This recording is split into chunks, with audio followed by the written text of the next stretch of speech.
Welcome to Rock and Metal Songwriting, where I help you go from riff ideas to fully finished songs. I'm Quincy Kane, and this is day number... Man, I'm starting to lose count of these. I think this is day number 8, or is this day number 9? This is... Oh my gosh. I think it's day number 9. Should have had it written down somewhere. This is day number 9 of my 20-day songwriting question challenge. Today's question is, how do I write melodies over heavy guitar riffs? So that's the main question that we're going to be diving into today. But if you've got your own questions, feel free to leave a comment, and whether you're watching live or on the replay, I'll do my best to get back to your question and answer it. But today's question, how do I write melodies over heavy guitar riffs? So maybe you've got a riff that you wrote, you think it sounds pretty cool, it's nice and heavy, and you're trying to figure out how to turn it into an actual song. So you're trying to add some melody. Maybe you're thinking of adding... You're trying to find a vocal part for it, something you can sing over top of it. Or maybe you're wanting to add another guitar layer. Well, the first thing you need to realize is riffs can be quite versatile. Some riffs can be very simple and some can be very complex. So it kind of depends on the type of riff that you've written, whether or not it's going to work well with another melody part over top of it. Some riffs on their own already have a lot of melody built into the riff. And so if you try to add another melody on top of that, you're going to have two melodies that are competing and possibly clashing against each other, and it's not going to sound very musical. So the riff by itself might be enough, and then you might need to go to something simpler if you're looking to add in a different guitar melody or a vocal melody of some sort. So we're going to start really simple. When it comes to writing melodies to begin with, let's start with super simple. We're just going to start with chord progressions and then gradually get into more and more complex riffs, so you can sort of figure out what kind of riff you have, if it's suitable to add a melody to. And at some point it might be so complex that it's not ideal to add a melody on top. Again, these are more so guidelines, not rules, but they should be helpful in what you're trying to do. So here we go. So let's keep things kind of simple. When it comes to riffs, sort of the main difference between a riff and a chord progression is a chord progression is just a collection of chords that create a pattern, and they rotate, but chords progressions can be played at different tempos, different rhythms, things like that. Riffs really give the song identity. Like, you hear it and already you can kind of recognize what the song is, just because there's something about a particular rhythm, a particular sequence. Again, maybe it's got some melodic structure built into it, and that gives it some identity, so it becomes recognizable when people start to hear it. So let's start with chord progressions first. I'm literally just going to make something up on the spot and talk about how to find melodies to begin with. So let's say you've got 4 chords. I'm going to pick, let's do 1, 2, 3, 4. Let's see what that sounds like.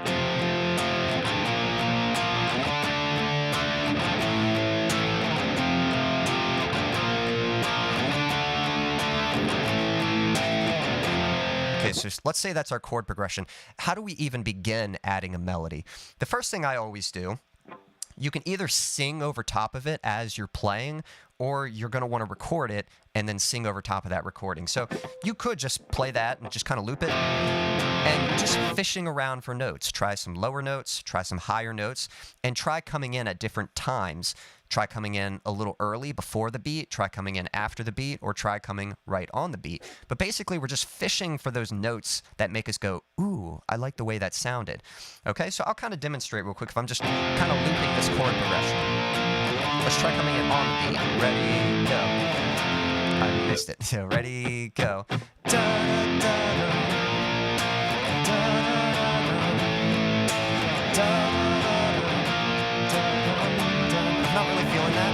Let's try something higher.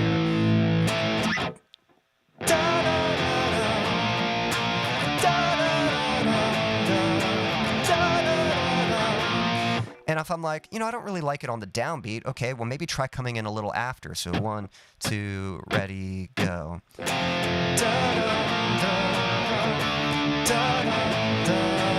kind of cool. Maybe we want to do higher, though, so let's try that same timing. Ready, go.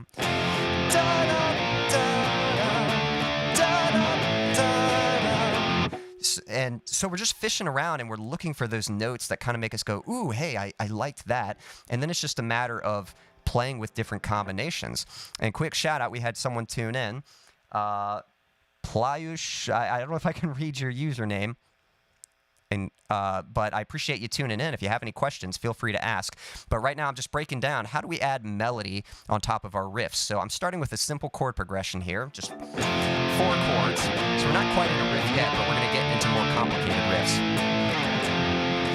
And when you're trying to find a melody to begin with, basically the same strategy that we would use for writing a melody over a simple chord progression is the same strategy you're going to use when you're writing over top of a riff. So that's all we're doing. You might come in early, ready, da, da, da, da, da, da, da, da. And so you're just kind of looking for those notes that get a reaction out of you, a response. You're like, hey, I like that. And you start fishing with different combinations. You kind of dance around those groups of notes and try to come up with a pattern that feels good to you and starts to kind of stick in your head. And that's what you want to do. Now, if you have trouble playing and singing at the same time, you could just record it. I've got my recording software here. So real quick, I could just record this guitar part. So 1, 2, 3.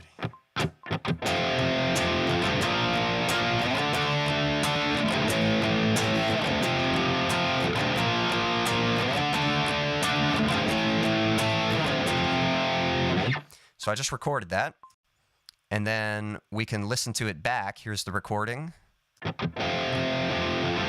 that way you can just focus on the melody. Da, da, da, da, da, da, da, da. And if you're not very good at singing along, you can write the melody on the guitar. So you can just kind of let that loop.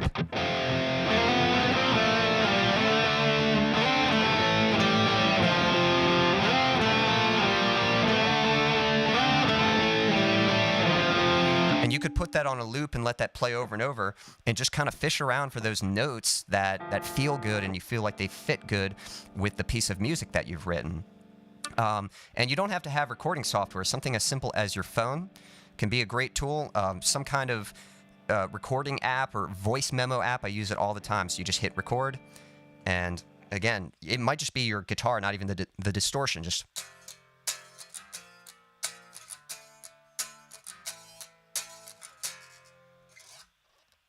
And I'm just doing a short example there, but I just recorded that into my phone.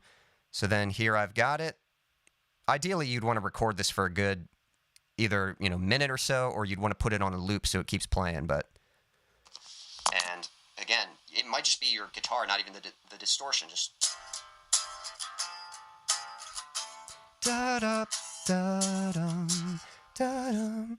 So that's just an example of how you want to get yourself set up so that you can even begin writing melodies. So let's see here. Awesome. That's a great question. We're going to get into that in a little bit. Does your brain also start creating stories and scenes while listening to the music? I think so. I think that's an absolutely great thing to have, is as you're listening to the music, you very much want to pay attention to the emotion of it. I always say that writing a song is almost more like you're discovering the song rather than making it something, like already being like, I know what it's going to be, I'm going to make it. No, you just kind of, you're exploring, and then absolutely you might say, hey, this is kind of putting a certain visual in my mind. It's kind of putting certain images or scenes. It's giving me a certain emotional sense. It kind of reminds me of a certain time in my life, or reminds me of maybe like a movie or something I've witnessed. And so that's the big part about music, is just the emotion behind it. And that's a super good tip when it comes to writing lyrics, which we'll talk about that in another episode. But as we're writing lyrics, a lot listening to the music and writing down what kind of emotions it makes you feel and what kind of visuals it puts in your mind, that gives you sort of a sense of what kind of vocabulary you might want to use when it comes time to writing the lyrics. Okay, so those are some examples of how to begin even finding a melody, but now we want to say, well, how do we use that for writing a riff? It's basically the same thing, but riffs can be a little tricky because they can be simple or they can be complex. Some riffs are really just elaborate chord progressions. They might sound distinctive, but if you really break them down, it's just a simple chord progression. A good way to sort of practice is maybe doing faster chord progressions first. So think about a song like Smells Like Teen Spirit. If you just play the chords,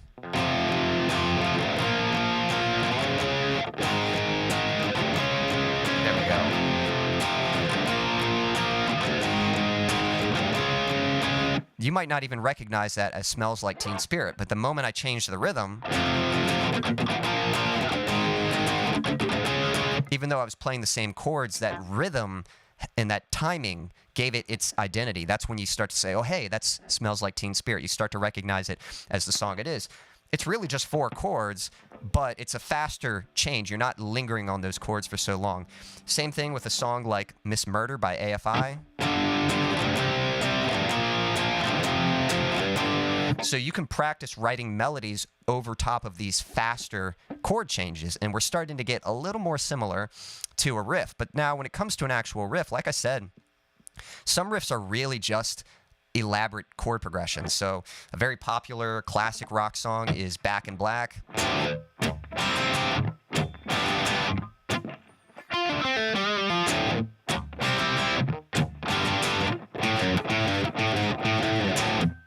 It's really just an E minor, or actually it might be a major. A major, and then D major, and then A major. And then it's got that little lick in there, that little descent, and then it repeats that chord progression.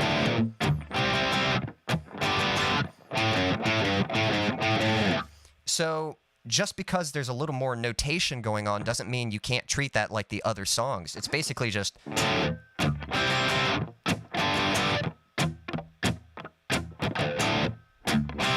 You can just sing over top of that. You know, when they were writing it, just... You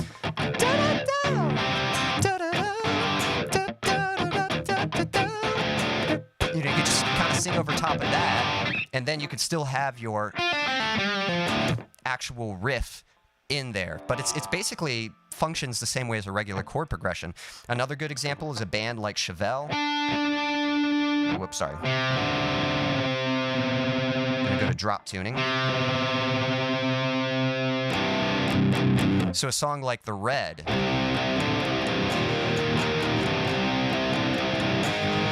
That one's interesting because it's really just...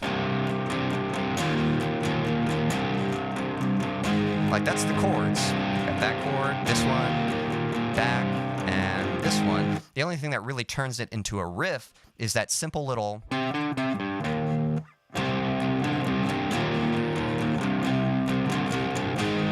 But you can treat it just like the other ones. Da-dum, da.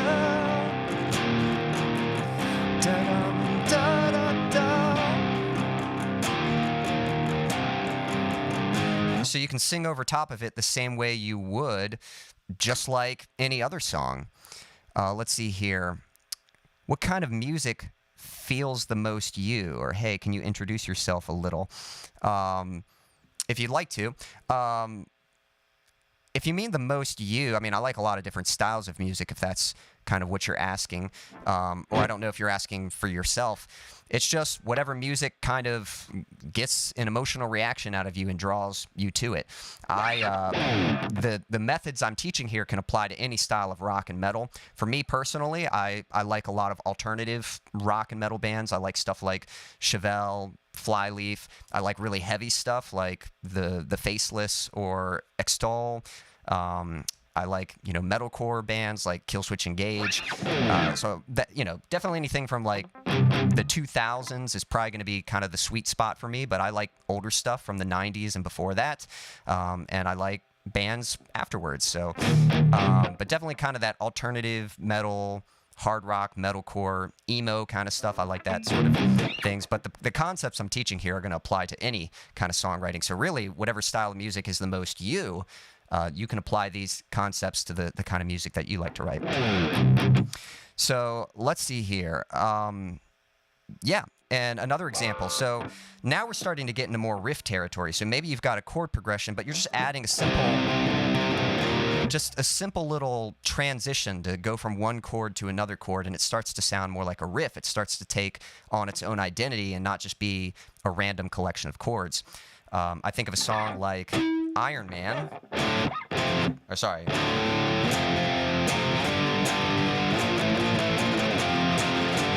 I mean, it's just power chords.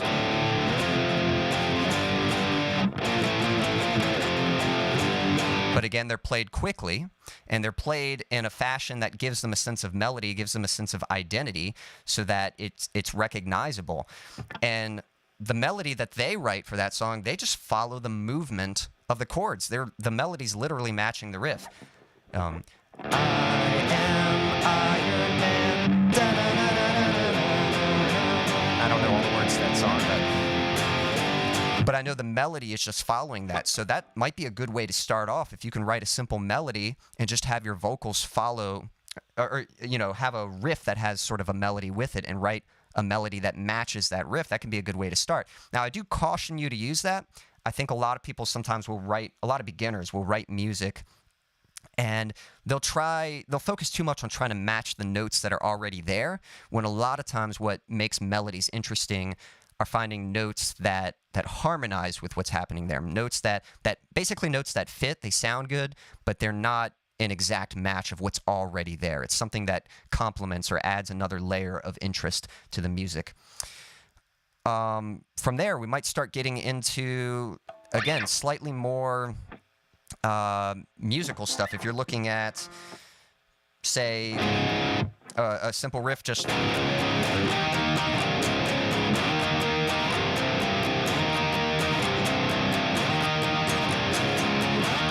fairly simple, but that's something you can play aggressively. And when you're coming up with a melody, it's just the same thing. It's really just two chords, this chord, and then open.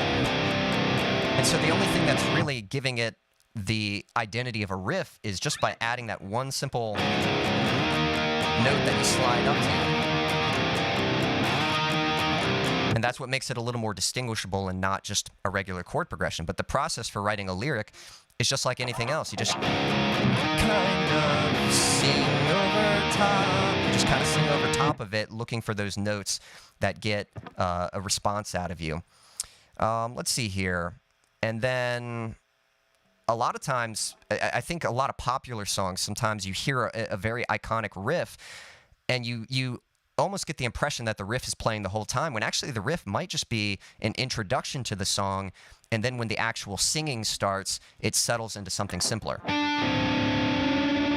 So an example of that would be Enter Sandman. So, it's got that riff, but that's not actually what the vocals are singing over top of. As soon as the vocals kick in, say prayers, don't forget my song to include everyone. So it just simplifies to just a single power chord, and then just that little accent. And then when the vocals kind of have their break, it will sort of reference the main riff. It has that same ending, but notice they're kind of fitting like puzzle pieces. You've got the vocals, and then when the vocals are done, it kind of goes back to the riff a little bit, and then boom, just back to a simple chord. So the vocals have their room, because you don't want your vocals competing with the riff. You want them to work together. So there's a little bit of simplicity in the music so that the vocals can shine, and then when the vocals have that break, that's where the music can be a little more complex, kind of take their moment to reference the main riff and then go back to the vocals. So don't automatically think that your riff that you have to sing over top of it. Your riff might just work as an intro for the song or a transition from section to section. And then when you actually get into your song, you might simplify it to just a single chord or a chord progression, and then just kind of reference your riff, almost creating variations of it that fit within the new variation that you made for the verses. And then lastly, you do get into more complex music.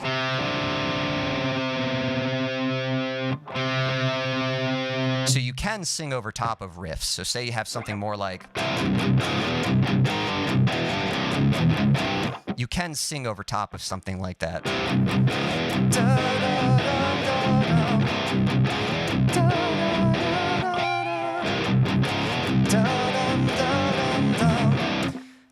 And so even though the music's becoming more complex, the approach is still the same as the simple examples I gave you. You could just record that in your software, put it on loop, and you just continue fishing for those notes. What are the notes that kind of fit with the tone of the music? What are the notes that kind of when you hit them at the right time, they get a response out of you like, ooh, I like that. I like the way that sounded.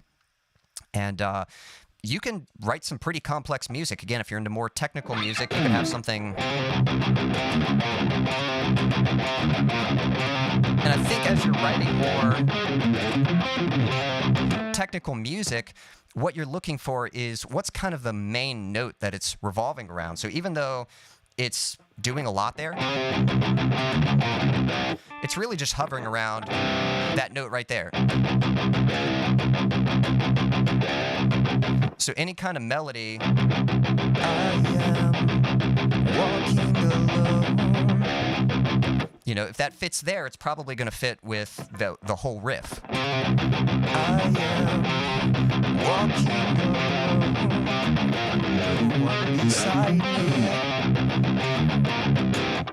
So it is possible to write, you know, more complex riffs and still come up with a melody. Now, sometimes you might have to come up with a simpler melody. Maybe you're trying to dance around all these notes, and sometimes you might just need one note. I think of the song "Wonder What's Next" by Chevelle. There's this riff.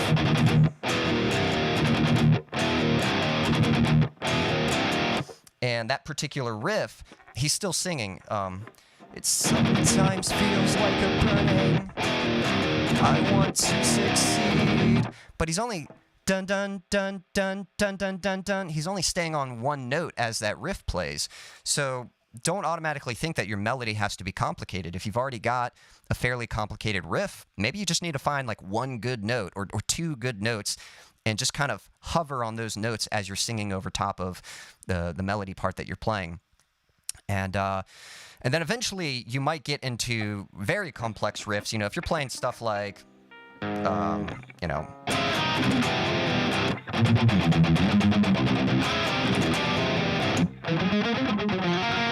where you're just moving around and playing a lot of these very chromatic riffs where you're hitting notes right next to each other. That's where in metal it's very common that the vocals aren't actually going to have any melody. You get those harsh vocals like the screaming or the growls and that kind of thing. So your riff might be more appropriate for that style of music there. But either way, the point I'm trying to make is that the same approach to writing a melody that you would use for a chord progression, it's the same thing for riffs.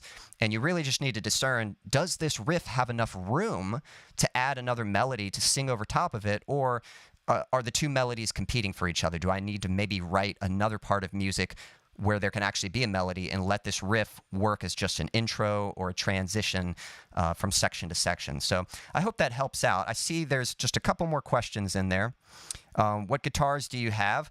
This is the only guitar I have, which is a Schecter Hellraiser Solo 6, but it's a very special guitar to me, and it's a good one. I oftentimes play my dad's Taylor guitar. He's got, I can't remember the exact model, but it's acoustic Taylor, so sometimes I will play that. Do you know how to play Indian songs too? I don't know that I've learned. I mean, you might have to give me some examples of specific Indian songs. I don't know that I've learned any specifically, but yeah, so I can't say I've learned any specifically, but maybe you'll have to recommend some songs I should check out. And if you want to know a little bit more about me, again, there is information on my channel, but my name is Quincy Kane, and I'm a producer and a coach. I've been producing my own songs for quite some time, and I'm here to teach people who love rock and metal music, and they want to write their own songs. They want to bring their ideas to life. I'm here to help you and anyone else do that. Anyone who's trying to write songs and they just get frustrated with the process, or they just can't seem to finish their ideas or come up with any good ideas, that's what I want to do. I want to help you guys find solutions for that. So if you've got any more questions, go ahead and feel free to ask them, but we are going to put a wrap on this in just a moment. But this is just day 9 of my 20-day live stream challenge. So I'm going to be doing these for a few more days. I've got one more stream tomorrow for Friday, and then I'll take a break for the weekend and pick things back up on Monday. But we're almost halfway through the 20-day challenge. There's going to be a total of 20 of these live streams, and we'll be diving into more questions. If you want a little sneak peek, tomorrow's question is going to be, what's the typical structure of a rock or metal song? So we're going to be talking about song structure and how to actually construct the song so that it has a clear beginning, middle, and end. Talk about how to transition from section to section and what kind of variations or different structures can be used. So we'll be diving into that. So definitely tune in live if you'd like to, or feel free to watch some of the past episodes. If you haven't seen them, I've already done a few of these live streams, so definitely check them out. All right, well, that's going to be all for today. So I hope you found that helpful. Again, if you have any questions yourself, even if you're watching on the replay, you can leave a comment and ask those questions, and I'll do my best to answer them. And if you feel like you're ready to take your songwriting to the next level and you'd like to work one-on-one with me, there is a link in the description to apply for a free coaching call. That's all for today. Until next time.